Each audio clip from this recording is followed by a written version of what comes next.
చెప్పమ్మా. అంకుల్, మీ friend ప్రభాకరానికి already marriage అయిందా? ఏమ్మా అలా అడుగుతున్నావు? పెళ్లి చేసుకునే ఉద్దేశం అతనికి లేదమ్మా. లేదు, ఇక్కడ టాయ్ షాప్ లో టాయ్స్ కొంటున్నారు, అందుకే అడిగాను. అరే నువ్వొక దానివి. అతను కేసు విషయమై ఎవరినో పట్టుకోవడానికి అక్కడికి వచ్చి ఉంటాడు. ముందు అతను ఏం చేస్తున్నాడో ఇన్వెస్టిగేట్ చేయి. Okay uncle, bye.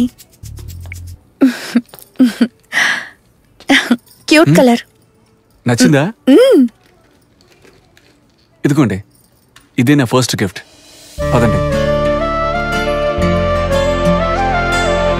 రా తమ్ముడు, జంట చూడటానికి చాలా బాగుంది.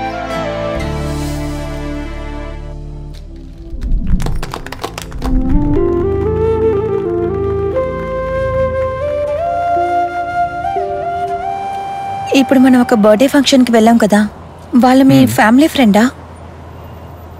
అది రౌడీ శంకర్ ఫ్యామిలీ. కొన్ని సంవత్సరాల క్రితం వాడు ఒక అమ్మాయిని కిడ్నాప్ చేసి టార్చర్ పెడుతూ ఉన్నాడు. అది తెలిసి నేనే వాడిని ఎన్కౌంటర్ చేశాను. వాడి డెడ్ బాడీని కలెక్ట్ చేసుకోవడానికి వాడి అమ్మగారు వచ్చారు. కూడా ఒక అమ్మాయి కూడా వచ్చింది. తను కడుపుతో ఉంది. ఎంక్వైరీ చేస్తే శంకర్ అమ్మాయిని పెళ్లి చేసుకుంటాను అని చెప్పి గర్భవతిని చేశాడట.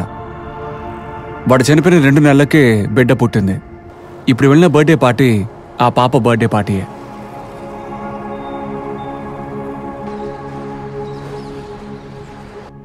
మీరు పోలీసే అయి ఉండొచ్చు, కానీ ఎందుకు అందరినీ అనుమానంతోనే చూస్తున్నారు?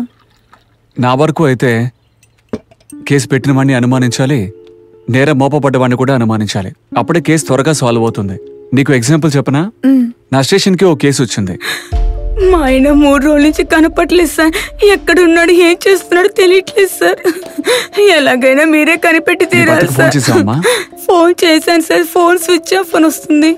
ఫోన్ ఇవ్వు. తన ఫోన్ తీసుకొని చూస్తే ఒకే నెంబర్కి చాలాసార్లు కాల్ వెళ్ళింది. అనుమానం వచ్చిన నెంబర్కి కాల్ చేశాను. ఇమీడియట్గా కట్ అయింది. నీ భర్త ఏం పని చేస్తాడమ్మా? కార్పొరేటర్ గా ఉన్నారు. వెంటనే అదే నెంబర్ నుంచి మళ్ళీ కాల్ వచ్చింది. తీసి మాట్లాడితే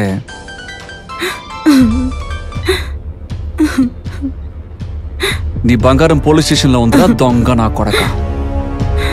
హేయ్, నువ్వు నీళ్ళెవరో కలిసి నీ భర్తను ఏం చేశారే? సరోజా, ఏ సరోజా, నేను తీసుకెళ్ళు. అన్నా, ఈ నెంబర్ని ట్రేస్ చేసి వాడిని లాక్. Okay sir. ఒకే ఒక్క ఫోన్ కాల్, తన మొహం మారిపోయింది. ఇదిగో అచ్చం ఈ నీళ్లు మారిపోయినట్టు. దాంతోనే తెలిసిపోయింది. అందరి మీద అనుమానం ఉంటుంది.